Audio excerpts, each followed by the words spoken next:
am Dr. Gamela Pierre, board certified OBGYN and minimally invasive gynecologic surgeon.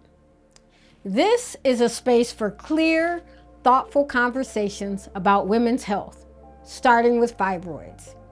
At the heart of it is this simple philosophy: know your body, know your options, because knowing yourself changes how you move through healthcare. What exactly are fibroids anyway? Fibroids are non-cancerous tumors that develop from the muscle layer of the uterus. When we say benign, we are referring to risk of cancer, but that does not mean harmless. Benign fibroids can cause major disruption in someone's life. They vary widely. Some women may have one, others many, 10, 20, 30, or even more. Some may be small. In fact, they start about the size of a blueberry and they can grow quite large. Location and size both play a role in someone's symptoms.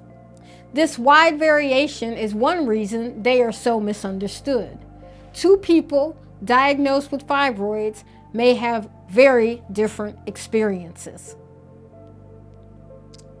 People often ask me, why did this happen to me? Or what did I do to deserve this? This is a complicated question with a complicated answer.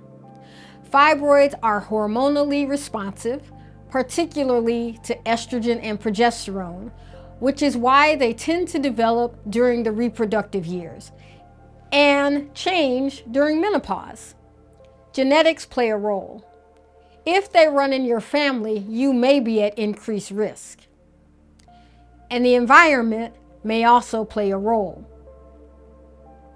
But fibroid growth is not predictable, nor is it linear. Some grow slowly, others grow quickly, and some may stay stable over many years. Fibroids are widespread, but some risk factors include ethnicity, family history, dietary deficiencies, and obesity may also contribute to their development. But risk does not mean it's inevitable. It should mean earlier listening, earlier detection, and hopefully earlier treatment where needed. But again, they are quite common, with over 70% of women developing fibroids during their lifetime. But in fact, it's because they're so common that they're often undiagnosed, undertreated, or ignored. Some women will never have symptoms, while others will suffer from pain, heavy bleeding, urinary problems, digestive problems, and fertility challenges. But common does not mean normal, and there are options. Fibroids sit at the intersection of normalization and silence. They're common enough to be minimized, but complex enough to affect every part of someone's life. But that's why this can't be a single conversation, and why we'll take this step by step. Before we can talk about treatment, fertility, or surgery, we have to understand what we're actually dealing with.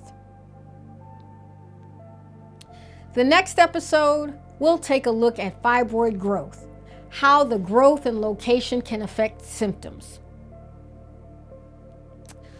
Understanding the basics is the first step toward making informed decisions about your care. And my hope is that these conversations will help make complicated health decisions feel more understandable and less overwhelming.